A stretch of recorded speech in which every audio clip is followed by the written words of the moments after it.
massive leak about Tesla. 100 gigabytes of data have been dropped. We're going to chat about it today and some potential ways that it could be analyzed, because otherwise it's a ton of work which nobody really wants to do. Anyway, a fun episode. We do hear back from Mike as well before he comes back tomorrow. Enjoy the episode.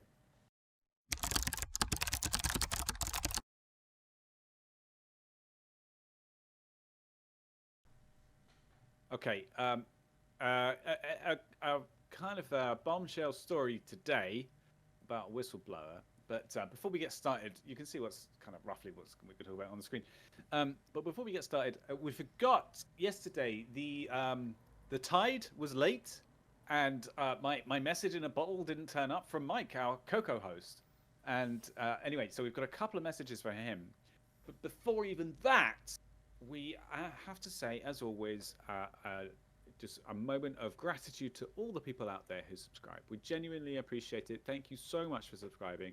It really helps us want to continue making these YouTube videos, and we have a special place in our heart. I'm going to do the little. Am I doing this right? Yeah. Am I a YouTuber now? Am I a TikToker? You're an e-girl now. Excellent. What I've always wanted to be. No, genuinely and sincerely, thank you so much for subscribing. Right, so on to the messages from Mike. Got my message in the bottle right here. Yeah. What have we got? Right. What so did we this say is, today? Yesterday. This was from Wednesday, right? Let me read out Wednesdays. Okay, right. So I'm not sure why you jackasses, I suppose you would say, just like that, keep referring to these messages in a bottle. I don't know if I can swear yet. Have we passed 15 seconds? No, I don't think so. And I don't think it's 15 seconds, but go on. All right. It says, I have fucking email. I'm not in the Bermuda Triangle. Well, I mean, technically I am, but you know what I mean. Just knock it off. All right. Okay. Cool. That was mean. I mean, very aggressive. I see the vacation is not taking care of you at all. So weird, because they come in the bottle. I mean, very strange. Very strange. Yeah. Yeah. Very Maybe strange. he's had Right. one too many cocoa drinks. Get it? Cocoa host. Okay. Cocoa drinks. Yeah. Right. Next one. Let's carefully unscrew this from the bottle. Yeah. Right. Okay. Last message, I think, because he should be back soon. We hope, if he hasn't gone completely la-la. Yeah, we'll see. All right.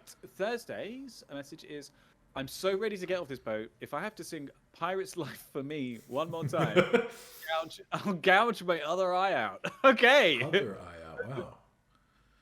Though the rum is really good, it's not all bad. Anyway, I'll see one more shot at Davy Jones' locker tonight.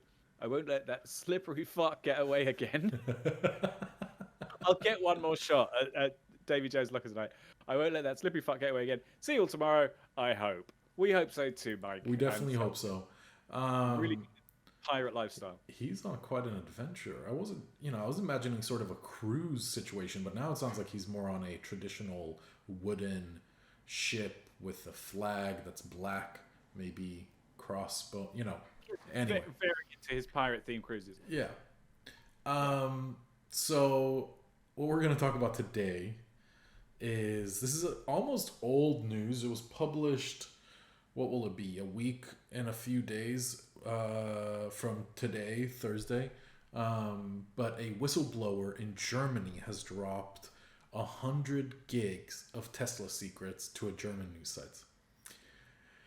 And some noteworthy things about this this leak is, I don't even know if this is mentioned in the article, but supposedly Elon Musk's social security number was in the list, or was in some of the documents. But it also contains over 1,000 accident reports involving phantom or unintended braking and acceleration.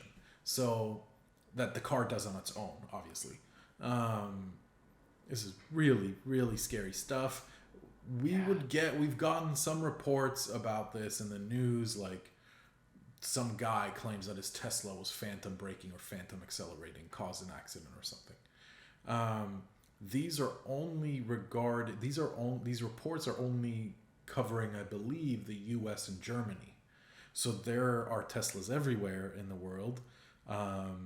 There are so many Teslas in Scandinavia, for example, in London or in the UK, everywhere. There are millions of Teslas on the road, and this is just covering Germany and I think it was the US. Have they Um, millions now? Sorry?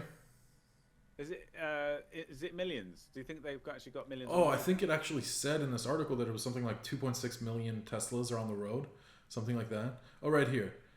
Tesla delivered around 2.6 million vehicles with the autopilot software. So that's only with the autopilot software. So this could be the cars that are potentially um, affected by this bug or whatever you want to call it. When when customers reached out to Tesla, Tesla basically takes a like no response approach or Yeah. minimal response, and sometimes won't even accept a return of the car.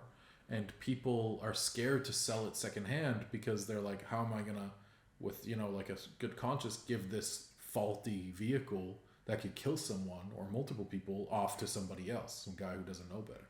Very scary stuff. Do you know Um, what? There's a show called American Auto, which is one of those kind of isn't that the fairly. Top Gear clone? No. No. It's a sitcom.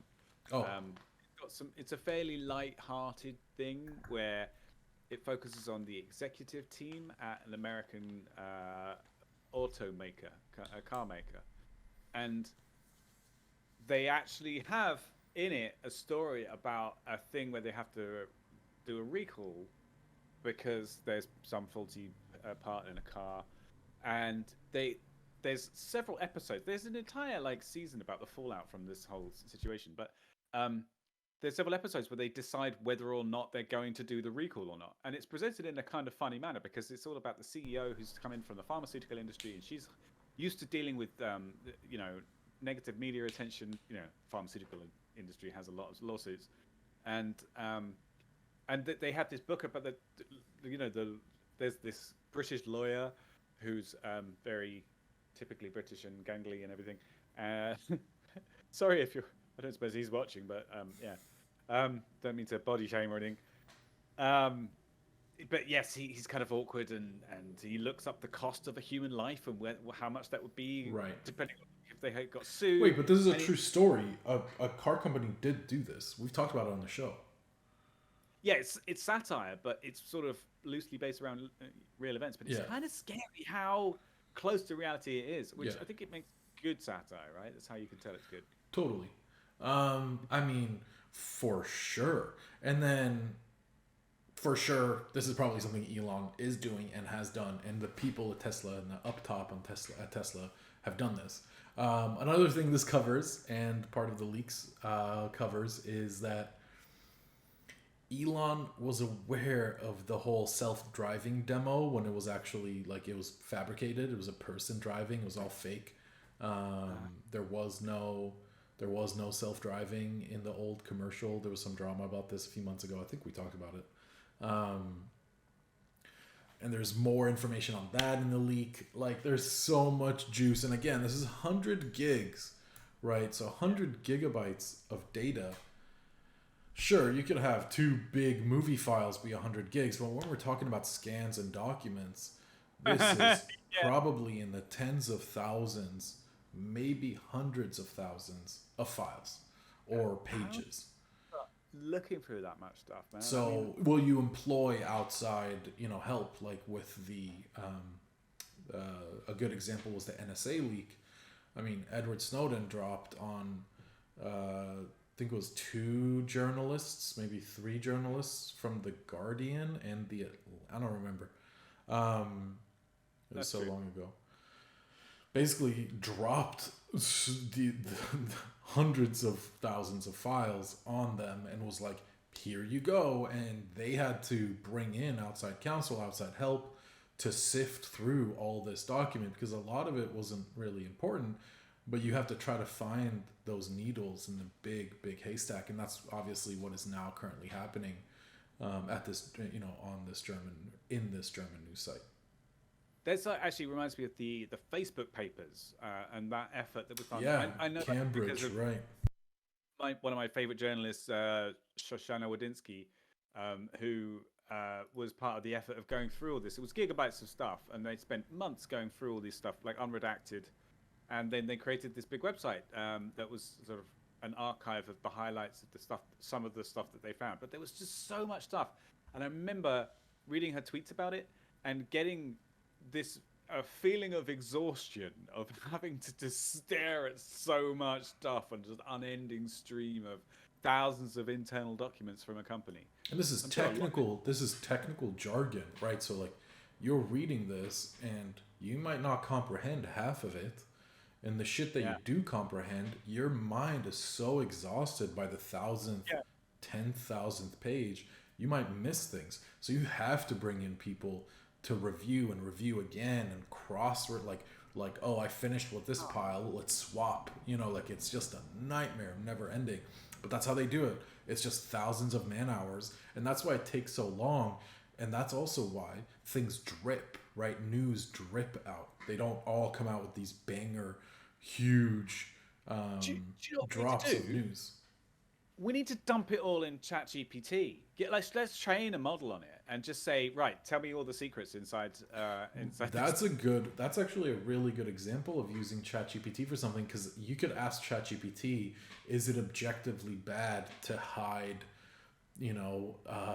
key information from like stakeholders in the company, right, or shareholders in the company? And ChatGPT, based on all its knowledge, will say yes.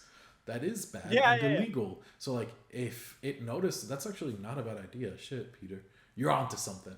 But also I wouldn't want to feed that into GPT as a journalist, right? I don't know what the loop is truly. Yeah, I suppose, I don't know whether you can ask a language model to give insight on its own model. Like say, tell me something you wouldn't be allowed to do. You could. You could say, these are the rules. Give it its initial prompt and then say, tell me some things that you wouldn't be allowed to, or something I wouldn't be allowed to say as the assistant would be, and then it would know how to complete that prompt. And if you use this as part of the training data for the model, I think it would be a way of doing it. Although the problem is that you wouldn't know for sure whether you were getting the real stuff, whether you might be missing something, or it might be hallucinating. You might be making something up. Or I mean, I think the biggest problem with GPT is what a black hole it is, right? So people are feeding in all their secrets to GPT. I cheated on my husband. What do I do? And they're just blindly trusting that this data goes into the ether. And I mean, you don't know that. You don't actually know. OpenAI can claim whatever they want, but though you trash. I would never cheat on my husband. Sorry, that's what I was saying. Wow. That's all. That's a model e-girl. Peter. Thank you. Call back to an earlier episode. Yeah. It's just fascinating. I'm waiting it'll be really good to, hopefully by the time this episode goes out, there might be some updates that we'll hear. Yeah, we'll see. Yeah, we might be talking about this for a while. This might be juicy. I know we're kind of big on Schadenfreude here, but and we're not huge fans of Elon Musk, just because of some of the things he's done, especially with Twitter. But let's hope that there's nothing too bad, I suppose. Yeah. Anyway, thanks for watching, guys. Hopefully back with Mike soon, if he has made it. Have a great Thursday.